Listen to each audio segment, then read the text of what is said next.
Servus und herzlich willkommen bei der Ratschkattel, dem bayerischen Elternpodcast im Internet. Hier gibt's die ungeschönte Wahrheit über das Leben in einer Partnerschaft mit Kindern und allem, was dazugehört.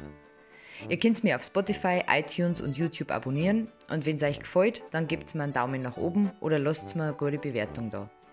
Ihr könnt mir eine Nachricht schreiben, so wie es Katjuschka gemacht hat, die mir geschrieben hat: Deine Podcasts sind klasse, wenn ich deine Natürlichkeit und diese Schlagfertigkeit höre. Genial. Danke Katjuschka, hat mich sehr gefreut.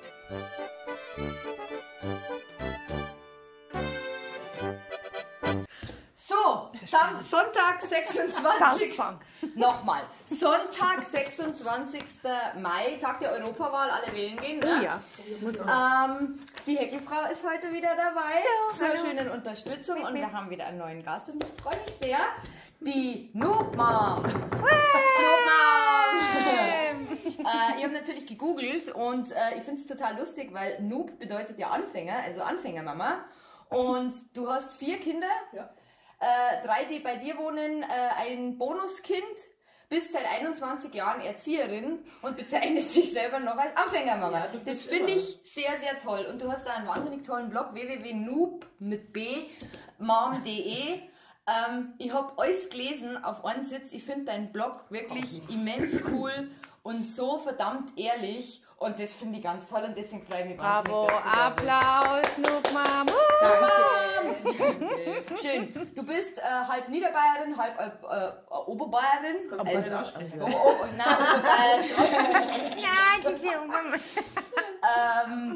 Ja, genau. Und du hast geschrieben, du interessierst dich sehr für bedürfnisorientierte Erziehung. Für mich ist, also ich kenne bedürfnisorientierte Erziehung nur so in diesem bayerischen Dings, ja, darf uns machen, was wollen, mal gibt es halt keine Regeln. Was interessiert dich daran und wie bist du darauf gekommen? Auch auf dem Blog tatsächlich. Ich bin in einer Internet-Mami-Gruppe und da hat man irgendwie eine über Trotzphase oder keine Ahnung was geredet und dann kam der Hinweis, Mensch, lies doch mal das gewünschteste Wunschkind aller Zeiten. Okay, was ist das? Und habe mir ein bisschen eingelesen, habe mir auch das Buch gekauft, oder beide Bücher sogar, was ich sonst nicht mache, weil ich Erziehungsratgeber eigentlich scheiße finde. Ja, im Prinzip. Meistens so scheiße. Und habe das echt sinnig gefunden, weil es da vor allem auch darum geht, was eigentlich Kinder in welchem Alter vom Gehirn her können und was nicht. Was wir als Erwachsene aber gar nicht so sehen, weil wir immer von unserer Erwachsenenwarte aus sehen. Das ist wie mit Sarkasmus, oder? Ja, genau. Ab wann verstehen Sarkasmus? 12 eigentlich. 12? Oh. Also kommt natürlich aufs Kind drauf an, aber eigentlich ab 12. Ich erwarte, das seit 2 Jahren Genau. Sobald die sprechen, haben sie das zu verstehen. Also Simpsons vor 12 macht keinen Sinn. Ja. So, und im Endeffekt hat mich das also super interessiert und bei vielen Sachen, gerade wenn es ums Trotzen, das heißt jetzt auch nicht mehr Trotzphase, das heißt Autonomiephase. Ja. Autonomie? Ja, weil es tatsächlich mit Trotz eigentlich nichts zu tun hat und weil es ein bisschen ist wie in der Pubertät oder wie in der Schwangerschaft, dass die hormonell so eine Baustelle auch im Kopf haben, dass denen ein Schalter umlegt und die sind in dem Moment nicht zurechnungsfähig. Und wenn die nach einer Viertelstunde fertig sind mit Schreien, Treten, Spucken, was ist dann meistens dir, also das gar nicht mehr so richtig wissen und dir definitiv auch nicht sagen können, warum im Normalfall, weil es denen, wie gesagt, einfach einen Hebel umlegt. Und ich habe bei meinem ersten Kind, deswegen bin ich auch ein Noob-Mom, weil ich bei jedem neu angefangen habe, glaube ich. Hast du bei jedem was anderes gemacht oder versucht was anderes? Nein, also das erste habe ich noch geschlungen. Genau, das erste habe ich noch in den Keller gesperrt. Nein, aber da habe ich tatsächlich so eine ganz, ganz starke Autonomiephase gehabt. Und ich habe das natürlich nicht verstehen können, warum der jetzt aus dem Auto sitzt, den er eigentlich fast nicht abgeschnallt werden möchte. Und habe den dann abgeschnallt, habe den dann halt zur Oma einen Auftrag, wo wir hin wollten. Und dann ist er da 20 Minuten am Boden und hat geschrien und getobt und geweint, bis der vor Weinen eingeschlafen ist. Und, aber ich habe immer das Gefühl gehabt, ich muss meinen Willen durchsetzen, weil wie das kriegst du immer so erzählt, sonst wird es ja ein kleiner Tyrann und sonst wird es ja ein unmögliches Kind und ein unmöglicher Erwachsener, ein ganz egoistischer. Das habe ich nur so in mir drin gehabt, weil ich halt auch so aufgewachsen bin. Da hat es halt dann, du machst ja ich bin in den 80ern aufgewachsen, aber wenn du geheult hast, ohne dass du dich jetzt wirklich großartig verletzt hast, dann hat es geheißen, Sei ruhig. Genau, sei ruhig, was jetzt kriege ich wieder einen Grund zum Warnen. Ja, also das war einfach so. Also ich bin jetzt nicht mordsvermögelt worden, aber ab und zu habe ich eine gefangen. Das war damals leider so und ja, da hast du halt einfach parieren müssen. Im Endeffekt... Hast du auch mal eine gefangen? Auf den Arsch. Auf dem Arsch? Auf dem Arsch finde ich ganz schlimm. Mit Kochlöffel? Aber jetzt nicht durchgezogen, also jetzt nicht. Konnte nicht mehr sitzen. Ja, aber ich glaube nur einmal gut. und total traurig, so im Nachhinein. Papi erinnert sich ja daran. Jahre später und so, ich glaube, er hat mehr geweint als ich. Ja. Also so mehr, aber das ist halt, also da geht es ja ich glaube, das war auch dieses, wie du gerade erzählst, man hat es jetzt drin und man zieht es jetzt so durch, weil das ist Erziehung und das wird sich so, die hat was angestellt und in dem Moment tut es dir schon leid, hast aber noch so viel Stolz oder keine Ahnung, was es ist, so viel Dingens, dass du sagst, das muss ich jetzt durchziehen. Ja, also einfach, weil diese Dogmen im Kopf hast. Ich weiß, meine Tante hat mir erzählt, meine Cousins, die sind jetzt irgendwie 4 Jahre älter und ich glaube 8 Jahre älter als ich, also die sind dann noch eher in die 70er aufgewachsen und die war Krankenschwester und das hat man damals so gelernt, alle 4 Stunden wird gestillt. Nicht dazwischen. Du verzerrst das Kind, du verwöhnst das Kind. Jetzt hat die hat gesagt, die haben immer nach 2 Stunden, war deren Rhythmus, die haben nach 2 Stunden Hunger gehabt und die hat ihre Kinder 2 Stunden weinen lassen, weil die Hunger hatten. Sie ist selber in die Küche gegangen, hat geweint, weil ihr das Herz gebrochen ist, aber sie hat sich nicht getraut, sie zu stillen, weil sie so Angst gehabt hat, dass das was Schlechtes sagt, dass sie ihrem Kind was Schlechtes tut. Und das ist nur vom Dritten Reich tatsächlich, diese Anne Hara, ich weiß nicht, ob ich die was sage, die hat im Dritten Reich so einen Erziehungsratgeber geschrieben für den Führer. Also im Auftrag des Führers, weil man wollte ja... Also wenn einer mal kurz einschaltet, im Auftrag des Führers, wenn der jetzt gerade... löschen. Aber also es ist so, dass die wollten halt einfach Männer haben, die wollten diese Jugend heranziehen, die wollten Frauen, die zu Hause bleiben, die Kinder erziehen, klar. Logisch, ja. Und zwar möglichst streng erziehen, weil das sollten abgehärtete Männer werden, das sollten möglichst Soldaten werden und welche die folgen, die nicht nachfragen. Und das zieht sich über Generationen, weil unsere Eltern sind so aufgewachsen und die geben das an uns weiter und also bis du das rauskriegst, ich tue mir hart, bis ich das rausgebracht habe, den ganzen Mist, den du als Kind auch schon so mitkriegst, diese Sprüche, die du gesagt kriegst, und solange du deine Füße unter meinen Tisch legst.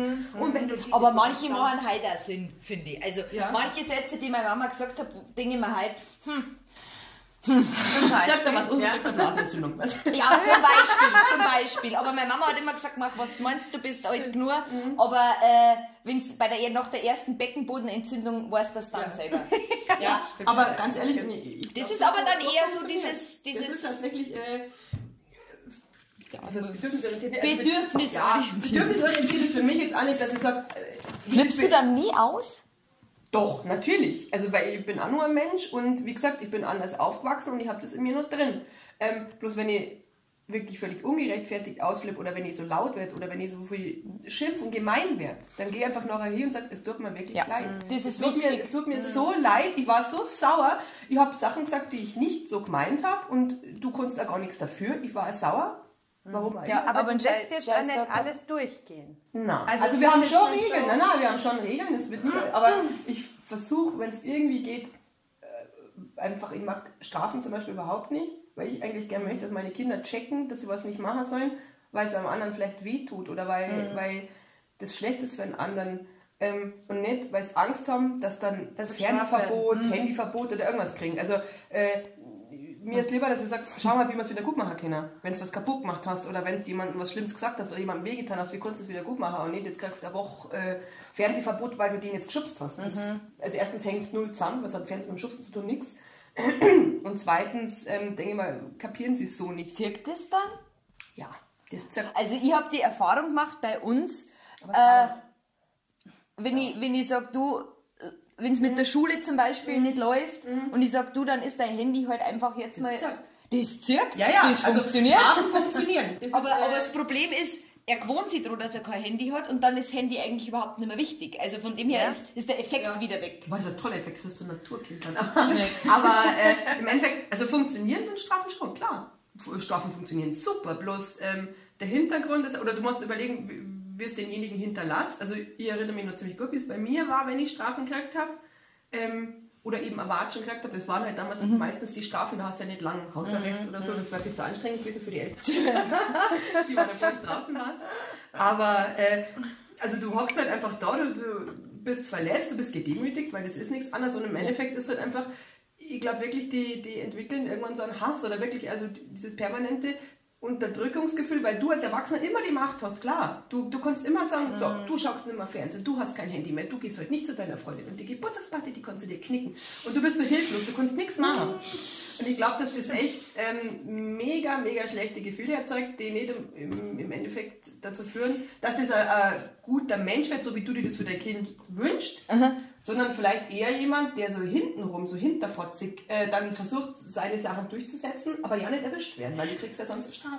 Ich finde, ich muss mich da sehr an die eigene Nase packen, weil ich bin schon so ein bestrafender Elternteil. Ja, schön. Aber ich weiß genau, was du meinst. Wie ist das?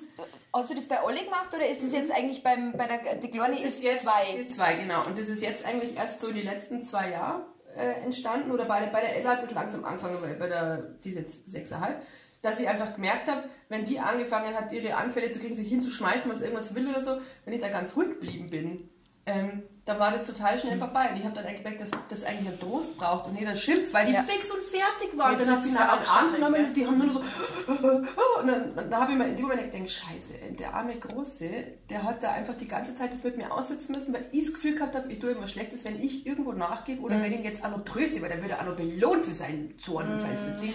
Dabei ist das halt ganz normal. Also das habe ich jetzt erst lernen müssen, dass so Gefühle normal sind. Und ich habe das früher aber auch nicht so. Du hast nicht laut rumschreien dürfen vor Wut und du hast nicht laut lachen und kreischen dürfen, wenn Erwachsene in der Nähe waren. Du hast möglichst so stark sein müssen. Wie ist das in deinem Umfeld mit deinem Mann? Den hast du ja auch schon länger. Ja, habe ich adoptiert. Wie hat der das? Darf ich fragen, wie alt dein Mann ist? Der ist jetzt 40 geworden. 40? Also jünger als ich. Ich meine, der ist natürlich älter. Total alt. Total alt, also ich glaube, er 10 Jahre älter. Genau. Und der ist alt, der ist im tiefsten Niederbayern, in Hinterstraubing, in so einem kleinen Kaff aufgewachsen und beziehungsweise dann früh gewandert, weil sein Dad bei der Bundeswehr war. Und da war nichts, da interessiert es bis heute kaum, was die Kinder wollen. Hat der Verständnis dann gehabt für diese, weil ich meine, du musst das ja aushalten, wenn jetzt ein Kind bimmelt oder so, dass du halt einfach dabei bist. Ja. Meine Mutter sagt immer, sitz nicht ins Bett, bis es sich ausgesponnen hat und dann geht's wieder. Ich lasse ihn lieber da sitzen, wo er ist und ich bin dabei und irgendwann ist dann auch wieder rum. Das war, glaube ich, leichter und schneller. Wie hat denn der das? Der hat ja beides mitgemacht. Also Marina zum Glück, ich habe ihm das dann einfach alles erzählt und habe dann auch gesagt, du pass auf, ich habe jetzt das gelesen und der liest leider nicht so gern, weil ich gesagt, da liest das einmal. Aber es gibt es als Hörbuch auf Spotify. Kann ich nur empfehlen, das gewünschteste Wunschkind aller Zeiten. Wir brauchen so Habe ich gesehen, genau. Habe ich gesehen, ja. Tatsächlich Einblendung. Werbung. Und weil der eben auch so ist, dass der normalerweise schnell sagt, wenn du jetzt, und dann gibt es kein Tablet mehr, und dann... So, und der hat auch gesagt, ja, es macht Sinn, aber es ist schwierig. Also du musst dich wirklich permanent an der eigenen Nase packen und gerade wenn du halt recht miert bist und wirklich an deine Grenzen bist, was wir halt einfach oft sagen mit 4 Kindern, dann fällst immer wieder in deine alten Muster zurück. Also ich bin da nicht so vorbildlich, wie ich gern wäre. Aber was ist jetzt mal, weil du das ja schon öfters praktizierst, wenn ich jetzt dein Beispiel aufgreife, in puncto, der mag nicht für die Schule lernen. Jetzt ganz simpel und keine Ahnung. Und okay, du willst nicht gut, dann sprichst du mit ihm mal, Schule ist wichtig und was halt alles so dazugehört und dann, ist mir wurscht, gehe ich zur Müllabfuhr.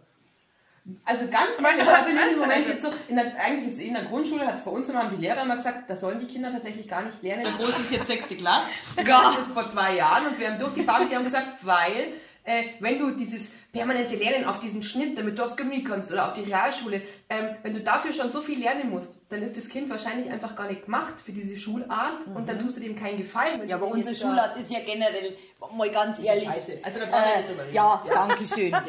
Ich war bei der Nachhilfe, das muss ich jetzt kurz erzählen, ich war bei der Nachhilfe, weil unser Kind in der Grundschule in die Nachhilfe geht, und da war die Anmeldefrau, mit der habe ich ein bisschen geredet, sag ich, was ist denn da passiert? Irgendwie, und sie hat gesagt, sie hat das live mit ihren Kindern mitgekriegt. Der Große war noch G9.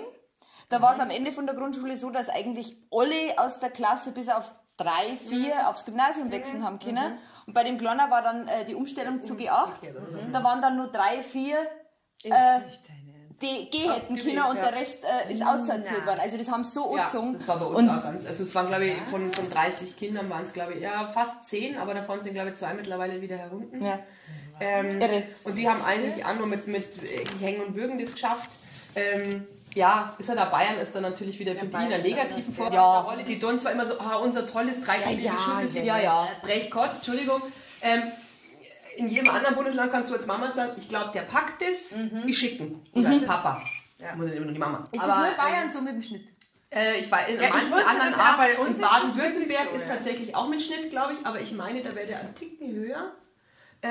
Und allgemein ist es halt einfach in Bayern auf dem Gymnasium, es ist halt einfach doppelt und dreifach so schwer wie jetzt in Berlin. Also das ist auch ein Witz, wenn du jetzt als Berliner 1er-Abi hast, das ist wie bei uns ein 3er. Ja, das ist es ja, dass du dann durchgehen kannst. Ich habe in Bayern übrigens Abi gemacht. Gell? Ja. Also meine Nase ist 3 Meter hoch. Ja, also, genau. Also, wobei, theoretisch könntest du es ja, wobei ich dieses elitäre Gehabe sowieso wirklich fest habe. Aber Bayern, also mein großer Bruder ist auch ursprünglich aufs Gymnasium, aber der hat dann den Schnitt nicht geschafft und die Lehrerin hat zu mir gesagt, also vom Kopf her, klar, der ist intelligent, der könnte schon aufs Gymnasium, vom Kopf her, aber die Arbeitsweise, das Arbeitstempo, was die im Gymnasium vorlegen, der ist nicht seins und er lernt einfach eben nicht gern. Dann ist es normalerweise kein Kind fürs Gymnasium. Er wollte trotzdem unbedingt, dann habe ich gesagt, wenn du magst, du kannst gerne die Aufnahmeprüfung machen. Ich stehe dir da nicht im Weg. Es gibt eine Aufnahmeprüfung, die du machen kannst, auch in der Realschule. Die klingt eigentlich ganz einfach, weil du nur 2 Vierer irgendwie schaffen musst und einen Dreier, glaube ich. Aber im echten Leben ist es dann doch nicht so einfach, weil die sind dann da 3 Tage an der Schule, wildfremde Lehrer, wildfremde Situationen, die werden voll paukt mit Stoff und dann sind die mega aufgeregt, weil die ja wissen, um was geht. Und da müssen die da einen Test schreiben oder was, dann wird auch die Mitarbeit benotet. Also ich weiß nicht, ob er das geschafft hätte, aber wir haben uns dann die Realschule angeschaut und dann haben wir es da so toll gefunden, dass wir gesagt haben, na, weißt du was? Ich gehe direkt. Man kann es ist ja mittlerweile so, dass wirklich, egal welchen Weg du gehst, du kannst zum Schluss immer nur das Abi machen. Ja, das ist genau das. Und du kannst einfach auch ohne Abi sehr viel machen, weil mittlerweile überall so ein Mangel ist an gut ausgebildeten Handwerkern. Also ich habe zum Beispiel eine Freundin, der ihr Sohn, der hat, ich glaube, der hat nicht einmal einen Quali geschafft oder hat einen schlechten Quali geschafft und der wollte unbedingt Flussbaumeister werden. Ja, habe ich auch noch nie gehört vorher. Und der hat da Praktika gemacht, mehrere, und hat sich da richtig, richtig reingehängt. Und dann war es so, dass die Chefin gesagt hat, pass auf, ich lehne mich für dich aus dem Fenster, du bist so gut, ich bin mir sicher, du packst das Pfeife auf die mittlere Reife, weil die bräuchst eigentlich für den Beruf. Die hat sich da bei ihrem Chef so für den ins Zeug gelegt, dass der diese Ausbildung machen darf und der ist top. Der hat in der Berufsschule plus 2er und 1er. Der schaut, wenn es einen interessiert. Ja, und der war vorher ein grottenschlechter Schüler, weil sie ihn interessiert und weil das ist, was er machen will und weil die auch an ihn glaubt und ihn fördert. Ja. Und das ist ja. Wenn du aber von Anfang an erzählt kriegst, du kannst das eh nicht und du bist blöd. Und wenn du zu blöd bist, dann gehst du halt auf die Realschule oder dann gehst du halt auf die Mittelschule runter, weil also was ich für Sprüche höre von unserem Gymnasium hier, da gibt es einen Lehrer, der, wenn ein Kind eine Antwort nicht weiß, dann sagt er, na, sag mal, halt früher falsch abbogen, weil es nämlich in die andere Richtung zur Mittelschule geht. Ja, die Sozialpädagogen, wir sind so froh, dass wir sie haben. Entschuldigung, Lehrer. Lehrer. Aber wobei ich da echt sagen muss, also ich mag jetzt auch Unterschiede. ich will keine Lehrer bashen, weil das ist echt ein harter Job. Ja. Und die meisten, die wir haben, also eigentlich 90% der Lehrer, die mein Kind jetzt hat und auch die er vorher gehabt hat, die waren mega engagiert, aber es hatten halt nicht jeder zu nehmen gewusst und auch nicht jeder hat irgendwie vielleicht ein Verständnis dafür, dass jetzt der nicht so lernt wie der alle vielleicht anderen. nicht so schnell ist wie alle anderen oder nicht so schön schreibt wie alle anderen. Jedes Kind hat halt irgendwo anders. Ja, das ist halt schwierig. Ich kann das auch schon verstehen, wie du sagst, da bist du als Lehrer da, dann hast du eigentlich im Endeffekt 30 verschiedene Kinder, die jeder anders ist. Der eine checkt, der andere checkt es in 3 Wochen noch nicht, dann musst du deinen Stoff durchhauen. Das anders erklären und du hast überhaupt keine Zeit. Und ich muss ganz ehrlich sagen, also ich bin in der Erzieherausbildung und das ist jetzt schon 21 Jahre her oder ein bisschen sogar noch länger der theoretische Teil. Und da haben wir schon gelernt in Psychologie und in den anderen Fächern, wie schlecht das eigentlich ist, mit Frontalunterricht zu lernen. Und was haben wir immer noch? So 80% in den Schulen Frontalunterricht. Ja. Also diese Grüppchenarbeit, die so alle wie halber machen, das ist ja ganz nett, aber das ist ja nur ein Bruchteil vom Unterricht. Und so lernt man ganz schlecht. Die wenigsten Kinder behalten so irgendwas. Und obwohl wir das Wissen haben, wenden wir das nicht in unserem Schulsystem an. Also das ist wie mit Schulebeginn um 8. Jeder Wissenschaftler sagt, um 8 ist eine Scheißzeit, macht es um 9. Das kannst total knicken. Also die sind in der Zeit noch nicht fähig. Das heißt, die ersten 2 Stunden dürftest du eigentlich nur Sport oder sowas machen. Ja, genau. Sport oder vielleicht Kunst, wenn es das gerne mögen. irgendwas, wo es kreativ und beweglich sein kannst, weil Ja, für alles dann ist sie nicht Ich weiß noch, Montagmorgen Doppelstunde Mathe. Geil. Sie hören mal sowas von aus. Lalalala. Weißt du, bei den Simpsons, wenn sie diese Posaunen so einspielen, Ja, bei den Peanuts, oder bei den Peanuts. weil mir der Mathe heute noch so geht. Ja, das stimmt. Das ist geil, wenn du einen Ingenieur als Mann hast.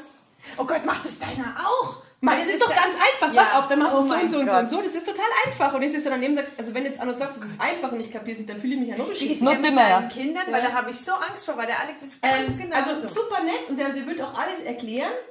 Das Problem ist nur, wenn der es erklärt, es noch nie nicht verstanden hat und ich weiß, Ja. es ist was nicht zu verstehen, Genau. Ja. dann sagt er eben immer, ja, pass auf, das ist total einfach, dann machst du das. Und dann hocken die Kinder halt da und sagen so, So geht's aber mir in Deutsch. Du musst jetzt die verstanden. Männer verteidigen, so geht's Ja. mir in Deutsch. Unsere Große tut sie wahnsinnig schwer in Deutsch. Und die war immer gut in Deutsch. ja, ja. Und dann denke ich, wieso kannst du keinen Satz bilden? Einen Satz! Ich kann es ein bisschen nachvollziehen. Das ist total schwierig. Ich glaube auch, deswegen ist auch nicht jeder als Lehrer gemacht oder auch nicht als Nachhilfelehrer, weil du dich da ein bisschen versetzen können musst. Also, das ist bei mir auch zum Beispiel mit Englisch so. Ich habe in Englisch noch nie was anderes wie ein Einser gehabt. Aber ich habe in Englisch noch nie gelernt. Ich habe keine Vokabeln gelernt. Ich habe keine Grammatik gelernt. Ich mache das einfach aus Gefühl. Ich habe ein Sprachgefühl und das ist okay. Und das kann ich aber meinem Sohn so, könnte ich ihm so nicht erklären. Zum Glück macht er das. Erstens hat er keinen Bock auf Lernen, also das ist heute fraglich nicht. Ja, von Haus aus nicht. Und zweitens, also ich mache mit den Vokabeln, wir haben so eine tolle Archivbox, also eine Vokabelbox mit so einem System irgendwie. Ich bin schon voll gelobt von der Lehrerin. Toll, ist Deutschland. Mutter des Jahres. Genau. Ja, weil die halt auch weiß, dass er sonst überhaupt nichts lernt. Und der wird immer besser in Englisch. Ich denke, der lernt nichts. Und so, ja, Vokabeln, sonst nichts. Und, aber wir lernen halt immer die vom Anfang vom Jahr auch noch mit. Also die kommen immer wieder, damit sich das festigt. Und alle anderen lernen halt immer nur das Kapitel. Genau. Das ist dieses Bulimie-Lernen, was man in Deutschland Ja, genau. beigebracht kriegt. Ja, ja. Schnell als Knife Rein und dann kannst du es auskotzen weg. So. So. Eigentlich wollten wir mal stillen reden, oder? Ja, genau. Na, wir fangen jetzt. Ja, also unser Ausflug ins bayerische Schulsystem war mal wieder sehr interessant. Und die bedürfnisorientierte Dings und überhaupt. Genau. Ja. Wir machen immer einen Mami-Fail. Ja. Hast du einen Mami-Fail, den du uns mitgeben möchtest? Tausende. Also der aktuellste war jetzt vor 2 Wochen auf meiner Geburtstagsfeier. Da habe ich einen Haufen Leute da gehabt. Und der Große durfte den ganzen Abend zocken und Videos schauen in seinem Zimmer, weil ja, der hat einen Fernseher gesetzt. Wie euch? Wie euch? 12 heim. Okay. Den hat er sich zu Weihnachten quasi gewünscht und mit anderen Geburtstagsgelden, die er gespart gehabt hat, noch finanziert. Samt Playstation, also der hat wirklich... Ja. Der geht nie wieder raus. Ich wollte sagen, der geht nie wieder raus. In die Schule geht er zum Glück, aber sonst geht er nicht mehr raus. Nein, er hat schon Zeiten eigentlich. Der hat da oben zocken dürfen und die Kleine war ein bisschen mit unten, die haben wir dann ins Bett gebracht, bei der geht es ja noch. Und die Mittlere hat dann gesagt, darf ich einen Film schauen? So, ja klar. Und dann hat sie einen Film geschaut auf der Couch. Und normalerweise spielt sie immer abends noch 10 Minuten mit dem Papa irgend so ein Lernspiel auf dem Tablet. Dann hat sie gesagt, darf ich das oben noch alleine spielen im Zimmer? Und danach bringst du mich ins Bett, Papa. Ja, genau. Ja, das war dann um, weiß ich nicht, 9:30, 9:30 rum. Und irgendwann um 11:30, 12. Oh ja, Ich war dann unten gesessen und dann sagt mein Schwester, sag mal, ich denke, ihr müsst die Ella mal ins Bett bringen, geht jetzt nicht allein ins Bett. Und so, Scheiße. Haben wir halt das Kind einfach... ja, genau, haben wir das Kind leider ein bisschen oben vergessen. Aber sie saß noch. Aber sie saß noch, ja, na, sie war dann vor 2 Minuten eingeschlafen, aber sie saß noch und war sehr happy. So wie sie wollte. Ja, wahrscheinlich. Na, also ich finde es immer so faszinierend, Ja, es wenn ich dann passiert. höre, dass Leute gibt, die Kinder haben, die dann so, ich lese gern Camilla Leckberg. Und bei der ist es immer so, dass diese Romanfigur, die hat dann Zwillinge und noch ein Kind und die setzt sie dann immer vor den Fernseher, da schauen die dann Polly Pompa und Pippi Langstrumpf von Michel aus Lenneberger und da schlafen die friedlich ein und ihr Mann und sie tragen sie dann ins Bett und dann essen die schön gemütlich ihren Schweinsbraten zu Abend und trinken ein Glas Rotwein und haben dann vielleicht auch noch Elternsex. Also, und ich persönlich denke mir immer so, das ist doch nicht euer Ernst. Wenn ich Zwillinge hätte, dann würden die gleichzeitig wahrscheinlich in Schichten aufwachen, im 5-Minuten-Takt und keins von meinen Kindern schläft beim Fernsehen ein. Na, das ist ein Mythos. Es gibt Kinder, die vom Fernsehen schlafen, aber meins auch nicht. Ja, mit Den beiden kannst Jahren oder 48 Stunden vom Fernseher sitzen, der schläft nicht. Der schläft nicht, wenn der Fernseher läuft. Weil bei dieser, es gibt ja auch so Leute, die dann irgendwie sagen, alles regelt sich selber, also das ist dann... Das ist aber dann nicht die Bedürfnisse. Nein, das ist so ein bisschen gemischt. Also die sagen dann schon, zum Beispiel selbstbestimmtes Schlafen gehen, was an sich Sinn macht, weil du halt einfach... Na doch, pass auf, aber für die Mutter mein Problem ist halt, dass meine Kinder nicht alleine einschlafen, also die Kleiner. Das heißt, ich müsste die dann bis Ultimo wach lassen, oben spielen, schön und gut, und dann müsste ich sie noch ins Bett bringen, und das schaffen wir nicht. Ja. Weil an sich macht es für mich schon Sinn, dass ich sage, na klar, sollte es erst ins Bett gehen, wenn es müde ist. Ich gehe erst ins Bett, wenn es müde ist und nicht, wenn es Zähne schlappt oder so. Aber das funktioniert für mich eben nicht. Aber ich kenne viele, die dann sagen, also sie lassen unbegrenzt Fernsehen schauen, weil die Kinder, die regulieren das selber. Süßigkeiten. Und dann haben wir gesagt, also seid süß. Das ist total geil, wenn das bei euren Kindern funktioniert. Aber ich habe es ausprobiert letztes Jahr im Urlaub und habe gesagt, so Ella, das ist das Tablet, der Akku ist noch halb voll. Da schaust du jetzt so lange, wie du magst. Aber wenn der Akku aus ist, ist es wirklich vorbei. Ja, der scheiß Akku, der ist noch 5 Stunden gegangen. Schön. Und nein, sie hat nicht zwischendurch das Bedürfnis gehabt, nein, die wollen dann auch rausgehen und spielen. Nein, wollen sie nicht. Meine nicht. Meine wollen nicht. Kids will schauen und irgendwann machst du auch so, oh Gott, ich muss so aufs Klo. Ja. Du kannst dir Nein! Aber siehst du, da kann ich ja reingehen, da muss ich mich ja wieder als schlechteste Mutter auf Erden outen, gell? Also die Katharina weiß das, ich persönlich habe ein Fernsehproblem, ja? Also ich brauche das für mich. Ich kann auch nicht zu Hause sein, ohne dass die Glotze nicht läuft. Doch, das also so wie der Radio bei anderen ist bei mir tatsächlich die Glotze. Also die muss laufen. Und dadurch, dass hallo, mein Name ist Anjana, ich habe ein Problem. Dadurch, dass ich dieses Problem habe und schon bei der Großen ist ja die Glotze immer gelaufen. Und ganz am Anfang wirklich so die Säuglingnummer ist der gelaufen, aber da sind jetzt auch nicht die Kinderdinger gelaufen. Da ist dann ganz am Anfang, keine Ahnung, noch Two and a Half Men gelaufen. Was machst du auf Pro7 mit solchen Hinterherdümpeln? Und dadurch, dass meine Kinder dadurch,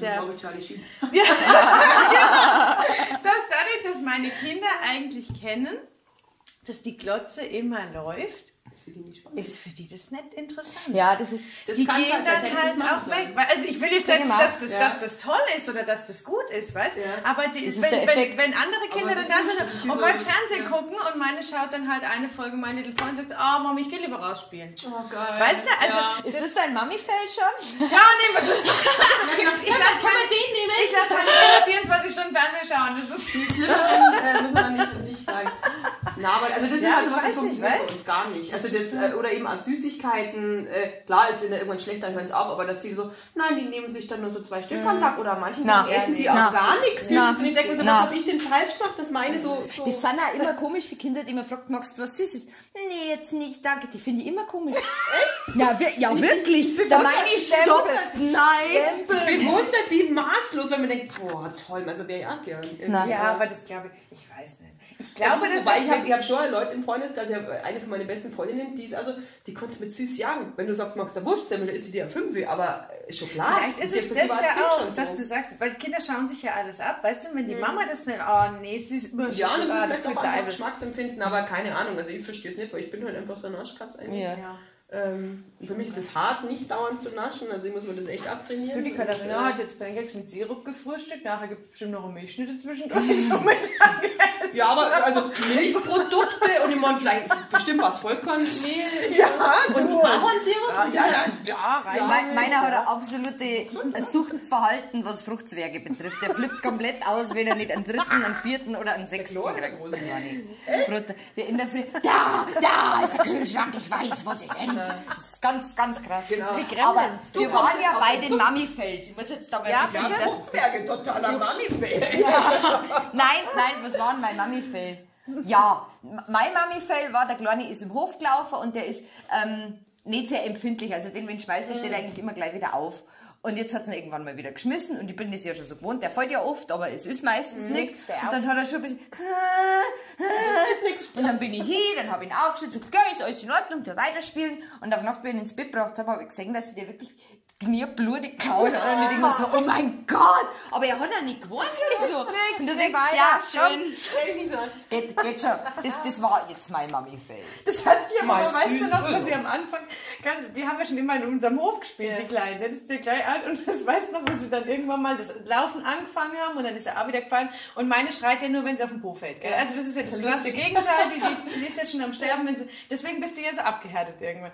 Und abends sehe ich, dass der Kleine beim Zehennagel, der Kleine abgelöst war, der Nagel. So, oh mein Gott, du armes Kind. Ja. Schön, du hast gewonnen. Ja, ich habe gewonnen. Ja, schade. Du wirst dich gleich prüfen haben. Kriegst einen Keks. Ich finde das sollten so Awards einführen. Sind wir Award? Ich darf sagen, zum Jahresende, wenn das erste Jahr Podcast rum ist, dann machen wir eine Umfrage. Ja. Mit allen Mami-Fails und Das gewusst, hätte ich mal vorher noch was viel schlimmer gemacht. Ich war schlimmer das gemacht. So ein Geller-Cup wie bei Brandon. Ja, genau. Das nächste Mal machen wir uns noch so. Ich habe noch so ein Xylophon und dann blenden wir diese Musik. Ja, das machen wir. Das machen wir. Vielleicht findet sich da ja auch ein Sponsor, der den Mami-Fail des Monats gerne sponsern würde. Wir wären da sehr offen für. So, unser erstes Thema heute, um mal zum Thema zu kommen. Wir sind schon gleich wieder durch, oder? Ja, aber dann haben wir schon. Jetzt haben wir... Lang. Ich weiß nicht. Eine halbe Stunde, oh Gott, jetzt müssen wir uns beeilen. Okay. Zack, zack, zack, zack. Kann schnell reden. Stillen. Unser Thema ist Stillen. Ich habe ein paar Facts to know rausgefunden. Männer können auch stillen. Ja. Das ist ein kranker Fact. Es ist ja Angericht dafür. Und Alexander von Humboldt hat 1800, keine Ahnung wann, schon berichtet von einem Venezolanischen. von einem Bauern aus Venezuela, der sein Säugling ein paar Monate lang gestillt hat, weil die Frau gestorben ist. Und wenn Männer Prostatakrebs haben, kriegen die auch Medikamente, wo halt weibliche Hormone drin sind. Und das kann auch sein, dass die Milch geben. Also das finde ich voll krass. So voll geschockt. Ganz ehrlich, wieso hast du mir das nicht vor 10 Jahren So, Schatz. Also, Ich habe Tabletten. Diesmal du. du stell mir jetzt die Babys aber vor mit so einem behaarten Nippel rum. Schön. Aber da steht Kranke Bilder. Kranke Bilder, ja. Die WHO empfiehlt, mindestens 2 Jahre zu stillen. Unter anderem bei Babys mit 6 Monaten sind die motorischen Fähigkeiten wesentlich weiter, wie bei Babys, die mit 6 Monaten nicht mehr gestillt werden. Ja, das ist erwiesen. Deswegen konnte ich so schnell krabbeln. In Deutschland stillen 2 Monate nach der Geburt noch 70%, 6 Monate nach der Geburt 22%. Krass. Also durchschnittlich wird in Deutschland 7 Monate gestillt. Im Gegensatz dazu traditionelle Kulturen stillen durchschnittlich 32 Monate. Genau. Dann habe ich, was habe ich denn noch? Stillen als Verhütung. Habe ich mir ein bisschen reingelesen, das finde ich voll interessant. Es ist möglich. Es geht, wenn du alle 4 Stunden mindestens stillst. Wirklich? Aber wenn du ein bisschen drüber bist, also da wären, warte mal, wie viel waren es? Da waren es von 100, glaube ich, 2 oder 3, die trotzdem schwanger waren. Also du kannst das schon immer. Oder was das ist Moment.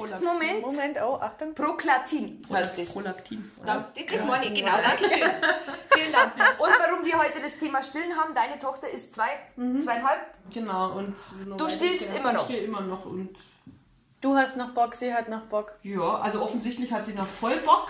Ja, irgendwie eigentlich, also mich stört es überhaupt nicht, muss ich sagen. Aber also, so wie? Darf ich dich so nach Rhythmus oder so fragen? Also wann? Ganz unterschiedlich, weil das einfach, sie isst ja auch normal, also das dient jetzt nicht der Nahrungsaufnahme, also als die ein kleines Baby war, und zwar bei allen meinen Kindern so, hat die wirklich Minimum alle 2 Stunden gestillt werden wollen, meistens jede Stunde. Also ich habe eigentlich die ersten Monate gefühlt nur gestillt, tatsächlich, nur gestillt. Und jetzt hat es, wenn die eine schlechte Nacht hat, die kriegt noch jetzt 4 Zähne. Und, ist das immer noch nicht vorbei? Und ganz ehrlich, die hat in 5 Monaten hat die den ersten Zack, ich mir gedacht, mei, super, das ist total easy gegangen. Und ab da, die hat davor super geschlafen und ab da war dieses Kind zum Teil stündlich wach oder alle 2 Stunden mindestens. Also deswegen schaut es aus. Weil ich schon so lange nicht mehr gescheit schlaf. Schlaf seit 10 Jahren nicht. Ja, so ungefähr. Und da ist tatsächlich so, dass jetzt hat sie Nächte, da wacht sie bloß 2-mal auf oder manchmal nur einmal. Einmal hat sie durchgeschlafen, mal ganz genau. Aber im Normalfall so 2-mal die Nacht oder so schon und tagsüber, je nachdem, was drauf ist. Wenn die einen schlechten Tag hat, dann kommt die alle ein paar Minuten, sagt, Mama, kann ich trinken? Und sagt, jetzt fast doch Gott, erst jetzt wachen wir ein bisschen. Und manchmal braucht es den ganzen Tag nicht oder nur einmal. Wenn sie sich wehtut oder wenn es ganz müde ist, wenn sie schlecht geht, dann das merkst du. Also dann braucht die das einfach so für die Nähe und einfach das auch Saugbedürfnis. Sie hat keinen Schnuller. Ich bin quasi mit auch der Schnuller und Milch. Schön. Milch steckt durch den Schnuller. Was du alles kannst. Wie diese Obstlutscher, die es gibt, weißt schon. Ja, die machen, damit wir uns keine Stücke erwischen. Aber ist das mit den Zähnen, weil du jetzt gerade Zähne erwähnt hast, ist das nicht... Na, tatsächlich nicht. Weil dir das, also Das ist eine ganz komische Technik, das kannst du ja später, also wenn Kinder länger nicht mehr stillen, das habe ich schon oft gehört, dass Geschwisterkinder sagen, darf ich da auch mal trinken? Das meine ich jetzt nicht, also den haben dann das nach Becher und so, doch. Probier's mal, wenn du Warte, ja, genau, am Anfang ist das ja sowas, wenn du Milcheinschuss hast, dann jetzt nicht mehr, aber das ist ja echt sehr befremdlich, dass du vorkommst wie so eine Milchproduktionsmaschine und da kannst du ja tatsächlich einen Flaschenabfüll eigentlich, ohne Pumpe, aber jetzt weiß ich nicht mehr, wo ich war, aber ich mein Faden. Mit den Zähnen. Mit den Zähnen, genau. Aber an sich sind die Zähne ja dann überhaupt nicht im Einsatz. Also, ich weiß aber nur noch irgendwann mal bei der Katharina, weil die habe ich auch manchmal, relativ zum lange Schluss, kurz zum Einschlafen, so Ganz genau. jetzt bin ich fertig, bis mal. Und das hat, also da habe ich so geschrien, ich glaube, da hat sie so ein Trauma davon getragen.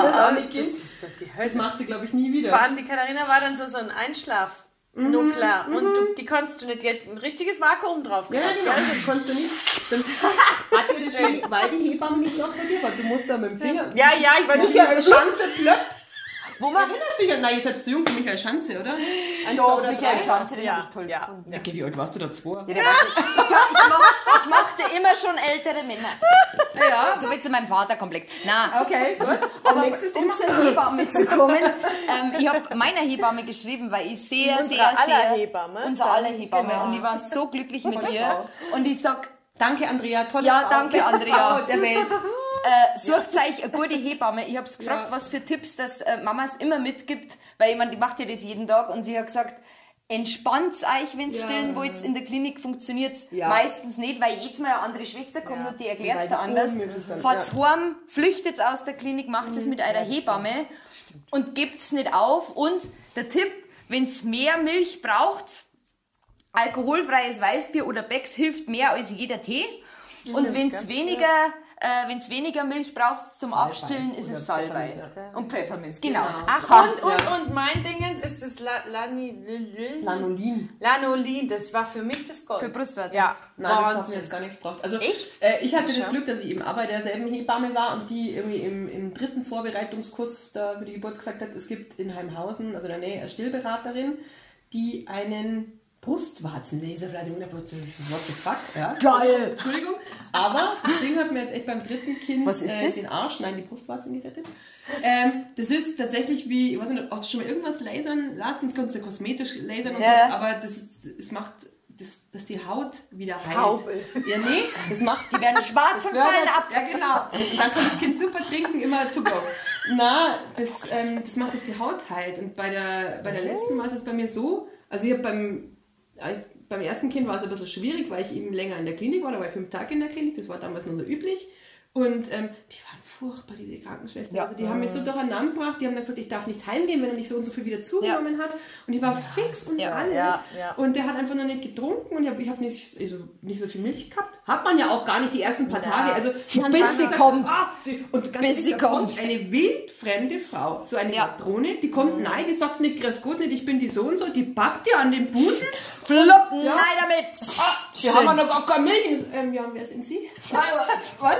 Und dann stellt dem Kind deine Brustwarze da wirklich massiv. Und dann haben sie gesagt, na, Sie müssen den dann aufwecken. Na, wie lange hatten der schon immer Dumme? Ja, genau. Und damals war ich so blöd und war ehrlich. Und dann hat freilich, wenn es das auch nicht weiß. Genau, und dann war ich daheim und hat die gesagt, du, das Gewicht passt. Deine Milch passt jetzt. Und wenn es beim zweiten Kind hat es dann gesagt, und ans denkst du dran, in der Klinik, wenn die dich fragen, dann sagst du immer, ich habe gerade erst gestillt. Ich habe gerade erst gestillt und dann lassen die dich in Ruhe. Und ich war beim zweiten nur eine Nacht in der Klinik, weil als mehrfach Mama bist, da hat der große Karate-Prüfung gehabt am Tag drauf. Dann bin ich mit dem 1 Tag alten Baby zur ersten Gürtelprüfung meines Sohnes. Yay, super! Und dann heim so, schön. Ja, super. Aber da war ich zum Glück nicht lange im Krankenhaus, aber die haben gesagt, na, ich habe gerade gestillt, alles super, alles toll. Das, was du sagst mit dem Gewicht, da habe ich nämlich, weil dieses, wenn es nicht zunimmt, darfst du nicht heim und bauen. Ich wollte ja auch ins Verrecken nach Hause. Ja. Also, wer will denn nicht nach Hause? Und die können es dir gar nicht verbieten, aber ich habe in dem Moment... Das weißt du ja nicht. Die lassen mich hier nicht drauf, weil mit deinem, also du kriegst mit deiner Bindung Hormone und fertig. Ja. Und das habe ich dann auch gemacht. Und dann habe ich sie gestillt und dann habe ich, glaube ich, nachts um 3 geklingelt. So, jetzt wiegen. Ich habe das wiegt jetzt viel mehr. Volle Windel. Das war aber wirklich, wie du sagst, du willst ja eigentlich nur gehen, gell? Aber wenn man, wie gesagt, der Durchschnittsdeutsche stillt 7 Monate. Ja. Wenn man länger stillt, also ich habe die Erfahrung gemacht, ich habe 6 Wochen gestillt, ich war so ganz wenig stiller, einfach weil es nicht gelangt hat und ich habe mich auch nicht wohlgefühlt dabei. Also ich möchte es, ich bin ja dann auch geschämt worden und gedacht, also mir ist so wichtig und es weiß ja jeder immer besser. Was ich ganz cool finde, eine Freundin von mir, die ist Anfang 20, ein ganz junges Ding, die hat jetzt auch ein Baby gekriegt und die habe ich gefragt, ja und stillen, da war sie nur schwanger und die sagt eiskalt, na stillen, na mach ich nicht, erstens kann dann eher in der Nacht einmal aufstehen und zweitens lass ich meinen Busen jetzt nicht versauen. Die hat das voll straight gemacht und ich finde das voll geil, dass das jeder wirklich so machen kann, wie er will. Aber du kennst doch das mit Sicherheit auch.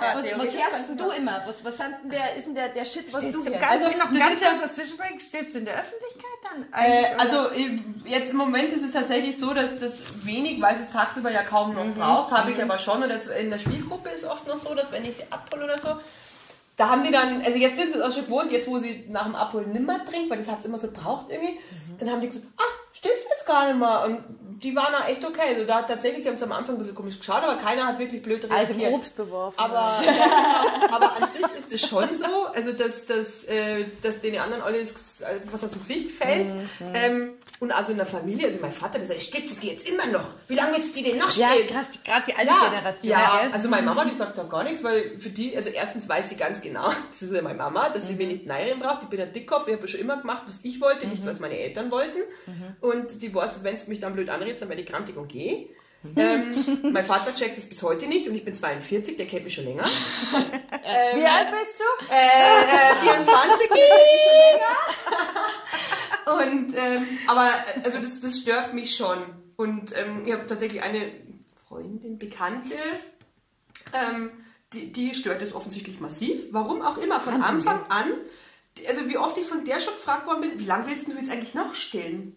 Dann hat sie letztes Mal tatsächlich ernsthaft zu meiner Tochter gesagt, ja, wieso trinkst du die kreislige Milch? Magst du nicht lieber einen Kakao? Weißt du, und du sitzt dann und denkst so, hallo? Danke. Ich kann dich hören, Sehr ich nett. habe nichts an die Ohren, du spielst du?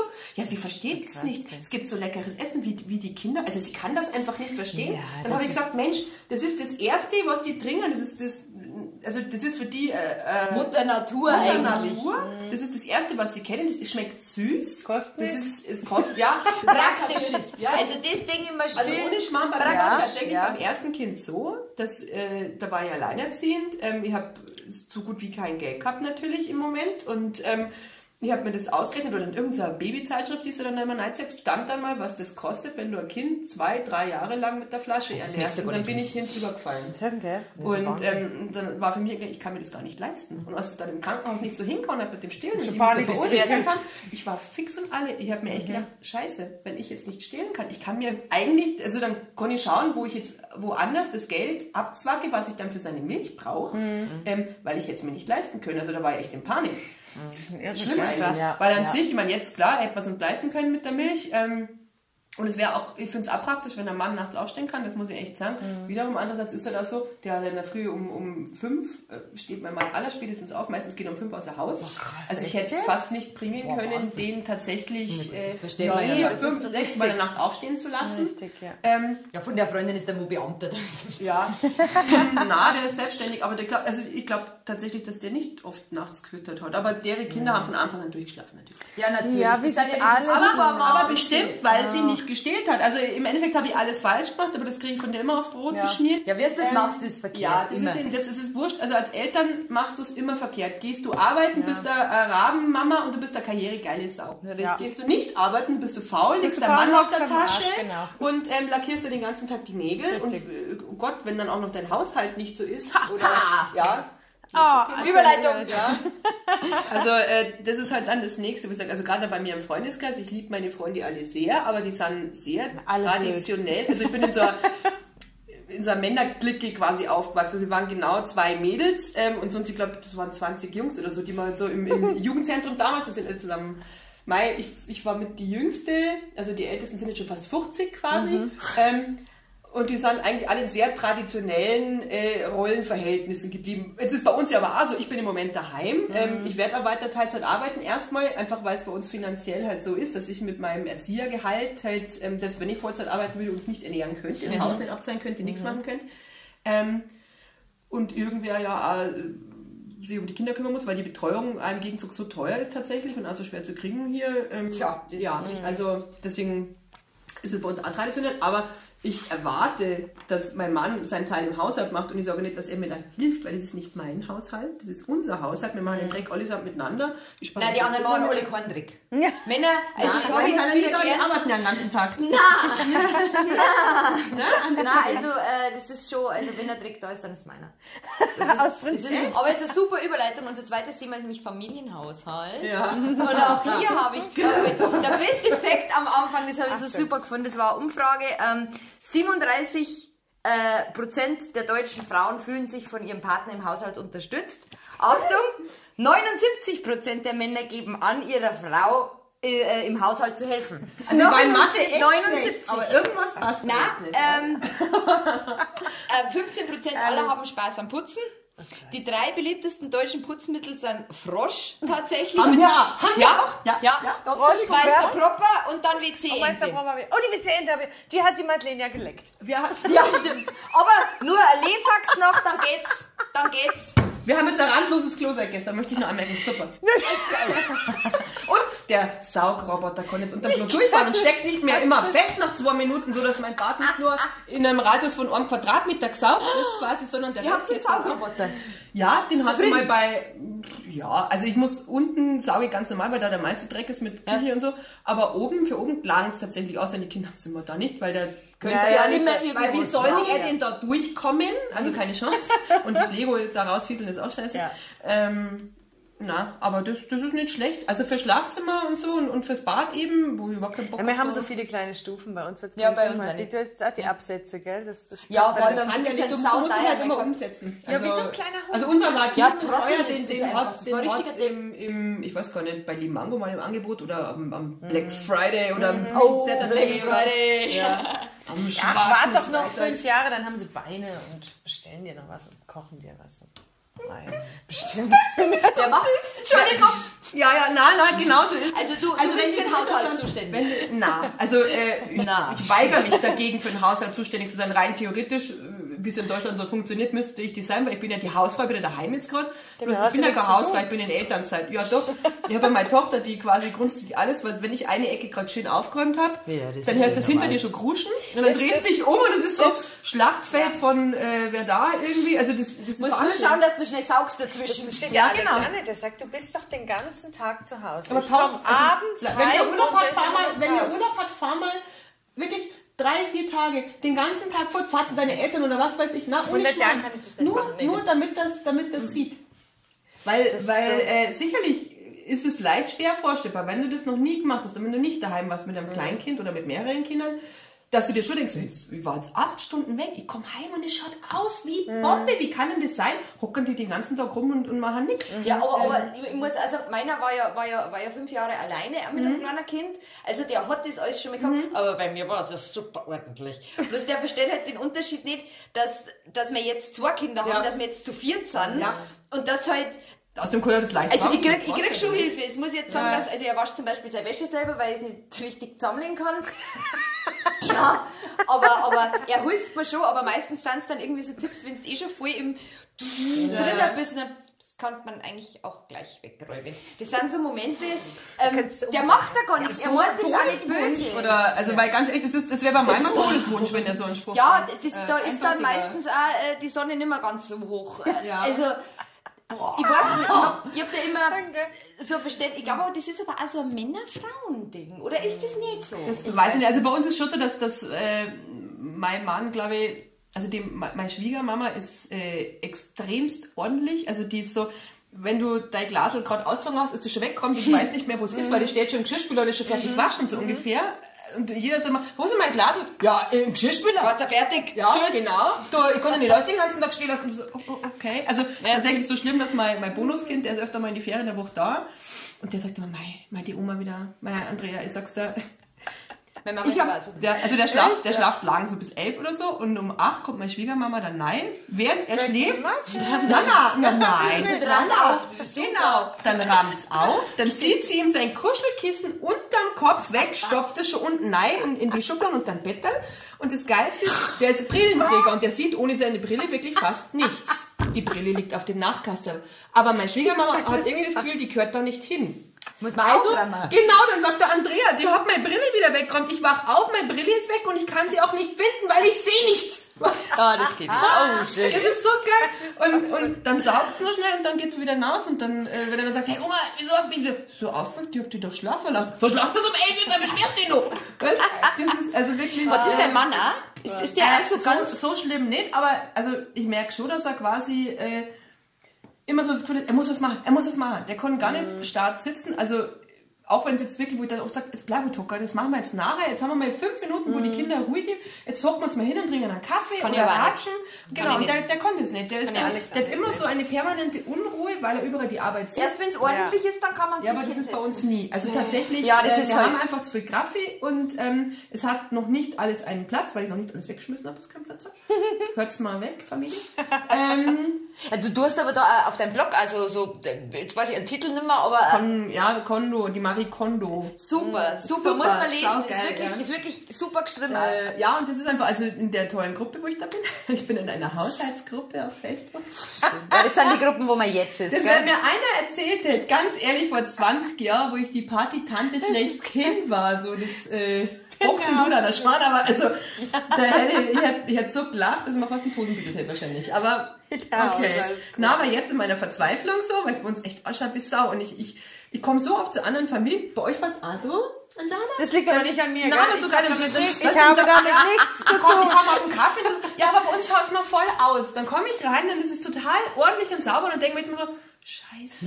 Wenn das jetzt bei der Anjana... Du darfst nie zu uns kommen. Genau, das war der erste Satz. Ich habe gesagt, du darfst leider nie zu mir. Weißt du, aber das ist schon psychisch. Also ich habe schon einen Schatten, gell? Ich bin jetzt schon seit 10 Jahren, werde ich ja erzogen von meinem Mann.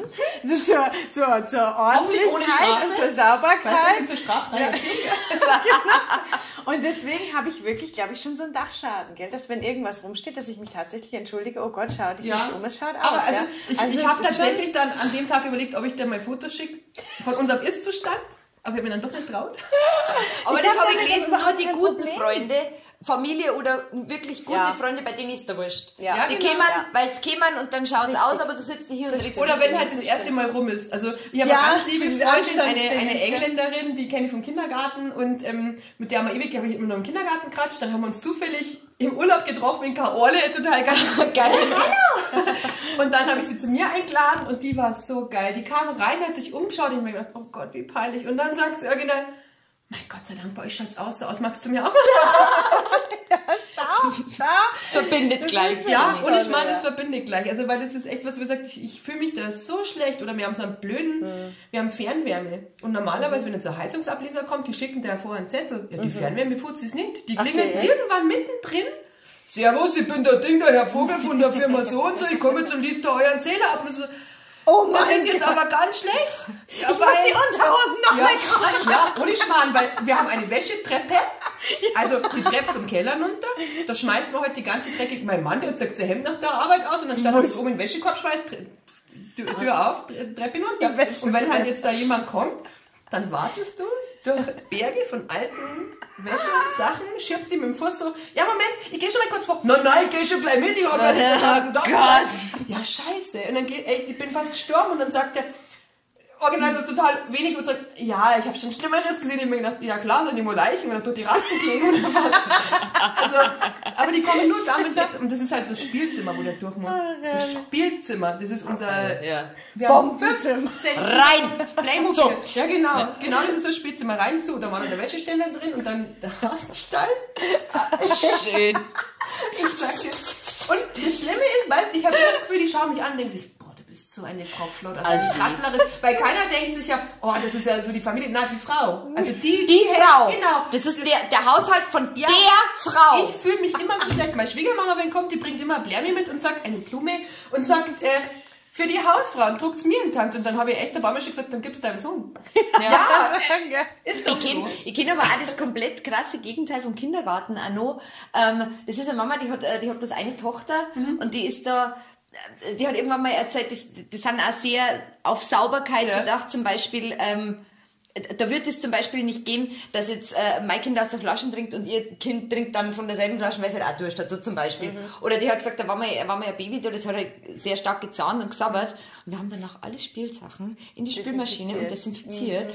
Also, und bei mir, ich denke mir aber auch manchmal so, also ein bisschen Drehschott ja nicht, aber ab einem gewissen Zeitpunkt, Ja, wenn es sauer auf dem Badezimmerboden schreiben kannst, das kannst du bei mir zum Teil, dann ist echt blöd. ja, das ist, mir wurde gesagt, also, hinterlassen für deinen Liebsten. Aber wie romantisch. Spazi wischen. na, mir wurde gesagt, also, es kann ja ausschauen, das ist ja alles in Ordnung, aber Staub finde ich jetzt nicht so toll. Oh Gott. So, ja, okay, Aber gut. Staub ist ja jetzt das, wo du da überhaupt nicht in der Hand hast. Ich sag das bei uns. Staub ist wir ein Arschloch. Wir haben einen dunklen, genau wie Mathe übrigens. Ja. Wir haben einen dunklen Wohnzimmertisch und den staube ich des Öfteren ab tatsächlich. Ich bin eigentlich gar keine so schlechte Hausfrau. Ich putze relativ viel, man sieht es nur überhaupt nicht. Stimmt. Und da ist echt, innerhalb von einem Tag ist da schon wieder so eine total weiße Schicht drauf. Das habe ich im Bad. Mein Kommt das von dem Todeszimmer Flughafen ist der oder? Bad. Ja, da bei uns. Ja, bei uns. Der Das Bart. Bad ist immer. Der Bart. Der Bart. Der Bart. Der Bart. Na, aber also das ist bei uns ein Bad. Bad, das ist ganz schlimm und eben eigentlich, ja, gut, das haben wir helle Fliesen im Bad und ansonsten eben dieser Tisch im Wohnzimmer, das macht mich wahnsinnig. Aber ich sehe das im Bad halt an einmal, der Alex hat so typisch so ein Mann, so 825 verschiedene Parfümfläschchen. Das ist nicht typisch, Mann, nein. Das ist nicht typisch. Also Mann. so typisch Frau. Die haben ein Ding, wo Man draufsteht und das war's. Na, also meiner ist Aber dann 5 nicht Haargele. Ja. Also Gele oder Gels? Haargels. Gels. Ja, aber dann müsstest du ja eigentlich immer Fläschchen oder Gels, nehmen wir jetzt mal beides, müsstest du ja immer runter, wischen, rauf. Ja, du weißt es, was der Alex ist übrigens auch. Also weil mein Mann putzt ja auch, also weil mein Mann putzt ja auch Bad. Und das ist total geil, weil wenn ich unser großes Bad Klo putze, putzt er nicht. dann bin ich... Na, wirklich. Biedel dann nicht, oder was? Das ist, das Klo Wie ist sieht der unter, Sitz? das Klo ist unter seinem Niveau, ja. Ja. Gibt's noch Stehbiesler heutzutage? Ja, weiß ich nicht. Meiner hat glaub, 5 Jahre sein Klo selber gemacht. Ich glaube, die alte Generation. Meine Mutter hat so leid getan, die haben zum 60. irgendwie eingeladen und da muss anscheinend die Hälfte der Männer wirklich im Stehen gepieselt werden. Und Du, meine Schwiegermutter hat früher Frisur gehabt, gell? Gar nicht schlecht, aber also mein Vater hat mir mal gesagt, weil mein Vater, Entschuldigung Papa, ist ein Stehbiesler. er Und steht da dazu. rege ich mich jedes Mal, ja klar, der kennt da nichts. steht Und ich sage jedes Mal, Papa, bei uns wird im Sitzen bisselt. Ja, das werde ich mal von dir noch erzählen lassen, wie ich bissel. Aber die alten Männer gingen auch gern raus. Also in Niederbayern ist so, dass oft so ist, wenn man irgendwo beim Grillen beieinander Da sitzt. stehen ganz geh schnell am Garten aus, das ist ja meiner. Ja, doch. Das ist so allerdings auch wieder Obwohl ich praktisch. total ein bisschen neidisch Bei uns muss ich ja ganz unsere ehrlich Niederbayern sagen, sind ja. unterdrückt, weil wir so viele Frauen sind in der Familie, die glaube ich, haben sie das nicht. Aber mein Vater hat tatsächlich gesagt, er hat eine gute Entschuldigung dafür. Also früher nicht, aber jetzt schon, weil er gesagt hat, bei Eudemanern, so wie mir, ist es nicht gut für die Prostata im Sitzen zu bieseln. Mein Gott, weil das wird nur so ein Thema. Ich Ja, schwöre, und die Blase und irgendwas leert sich da nicht ganz und Stimmt das keine oder Ahnung. glaubst du, das ist fake? Das weiß ich nicht, weil das ist Ja, ja so stimmt. wie Mit der also, Größe. ich könnte ja meinem Mann sonst was erzählen über meine Gebärmutter, von der ich selber gar nicht so viel weiß, obwohl ich schon so viele Kinder Aber so hab. gesagt, Und schauen Sie, aber- dass Sie das ausdenken. Ja, also das ist nah. Sowas würde mein Vater nie ausdenken. Aber Das hat es er ist in der toll. Bild oder irgendwo gelesen. Ja, dann stimmt's.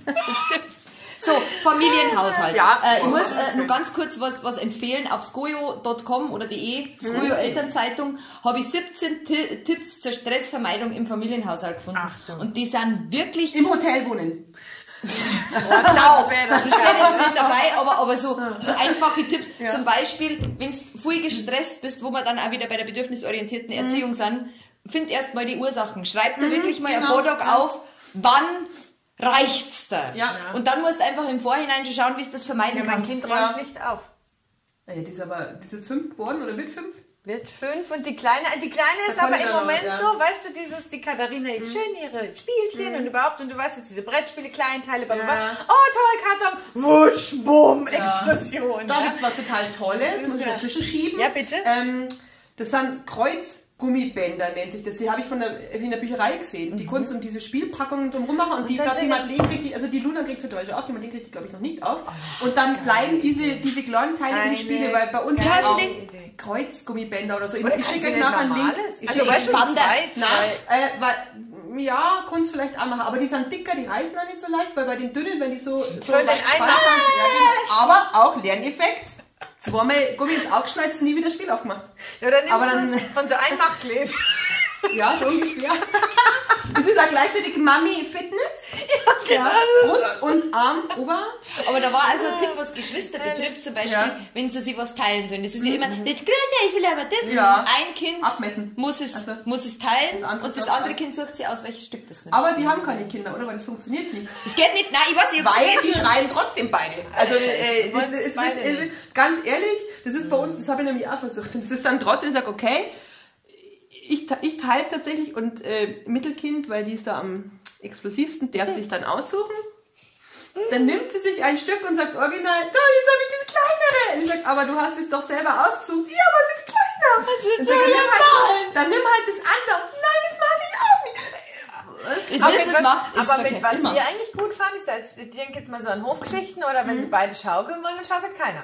Ja. Dann schreien sie halt beide, Ja, aber wenn's dann, beide dann denken sie es dann, wieso ist die Schaukel jetzt? Das ist aber auch, ich mache das auch Da mittlerweile wäre ich so. jetzt tatsächlich für eine zweite Schaukel, weil mir wäre das viel zu nervig. Und Schaukeln finde ich, wobei, solange es noch nicht selber anschubsen können, Schaukeln nur medium geil für die Mamas, muss ich ganz ehrlich sagen. Außer mit Sie hat eine meiner Schnur. patentierten Schnur. Ich sitze auf meinem Aber Stuhl. Strangulationsrisiko, gell? Und du hast ja Amputationsrisiko, gell? Ja. Ja, Na, aber das ist eine tolle Idee.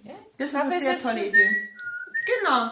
Für alle, die das nur hören, ich bewege meinen Arm, ja? Und hat sie an der Schnur. Die Schnur ist super. An der imaginären Schnur, die frivol ist. Oder was noch ein Tipp war, das ist aber ein guter Tipp, den kann jeder machen, eine Geschenkekiste machen. Dass, wenn du für irgendeine Geburtstagsfeier, schieß mich tot, was kaufst, kauft 2, 3 Sachen. Ich meine, es sind ja immer dieselben Sachen, was die toll finden. Ja, das Von stimmt, dem her, ja. Echt? Na, bei uns ist das auch. Habt ihr noch nicht diese Geburtstagskisten immer? Doch. Die Kinder Jetzt machen? zum Ja, ersten und dann, Mal gemacht. Ich dann hast du kannte das dann. Ja, Ja, musst ja das nicht. ist Du musst super. nicht aus dieser Kiste Nein, was nein, nehmen. aber Und das willst Ding, daheim, das Ding ist, du hast das heute, wenn es blöd läuft, doppelt. Und was ich total dick habe, ist, wenn du dann, ich habe ganz viele Mamas, die dann sagen, ach, Mai, die freut sich über alles. Ja, aber wenn du halt dann, wenn alles gleiche alles haben, dann stehst du da und der Kind hat ein doppeltes Geschenk und das Geburtstagskind sagt mit seine 5 natürlich nicht, ich freue mich trotzdem, sondern, den Scheiß hab ich schon. Ja. Ich habe immer ein Geschenk und dann frage ich jede Mutter, hat's das schon? Und Ja. meistens kommt Ja. nein und Sehr dann gut. weißt du immer, bom, bom, bom. aber ich habe generell schon, Aber so ein Abo. ich hab aber generell so eine Geschenkkiste, wenn du irgendwie so Mitbringsel kriegst, was du Dass schnell denkst, was ja, brauchst nett. oder so vielleicht, ja. Und wenn du dann einmal irgendwo hinfährst oder ein Geschenk brauchst, das ist Geschenk wirklich ist scheiße. praktisch. Das ist Das ist wirklich wie Schrottwichteln, nur umgefragt. Genau, quasi. genau. Ja, super. Ja, so, ich glaube, wir haben es jetzt. Aber ganz abschließend zum Familienhaushaltsthema, weil du da bist und weil du uns so teilhaben lässt und weil es sehr toll ist, dass wir mir immer Gäste haben. Danke dafür, kriegst du von mir jetzt, Achtung, ich muss es beschreiben, ein Blechschild für die Wand. Die Küche sieht aus wie Sau. Ich habe das Licht ausgemacht. Jetzt geht's. Das ist dein Gastgeschenk. So. Ah, das ist toll. So.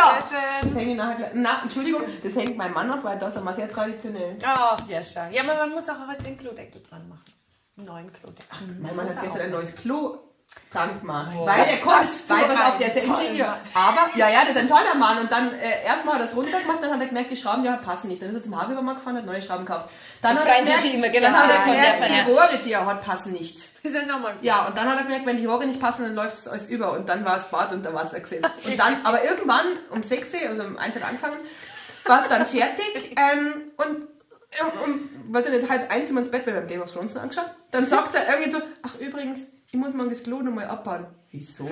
Es ist doch noch nicht so ganz dicht. Wie, das ist nicht ganz dicht? Naja, wenn man spült, läuft ein bisschen was hinten raus. Ah, schön. Ja, das ist schön noch. Ja, schön, meiner ist jetzt fertig, der hat jetzt eine Stunde 2 Kinder gehabt, der wird sie jetzt dann wieder Der ist hinlegen. durch. Genau. Also, danke, Du dass... machst alles dann läufig schon. Nein, das stimmt nicht. Das stimmt nicht. So, nein, er hilft mir. Mein Mann ist toll. Ich liebe ihn. Er ist der beste Ihr seid Ehemann alle der die Welt. Besten. Und wir Ja. wollen noch nachträglich einen Ehevertrag, in dem er uns honoriert, weil wir sind auch die Besten. Und Richtig, Genau. richtig. Wir haben uns ausgesucht, wir müssen jetzt beieinander bleiben.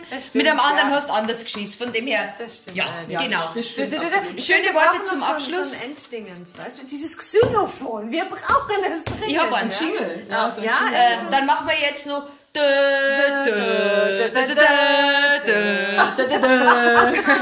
ist jetzt eine Mischung aus Star Wars und... Nein, das ist Game of Thrones. Woher kennt Das das? erkennt man Game aber of so Thrones? nicht. Entschuldigung, ja. So, wir schließen jetzt hier. Dankeschön.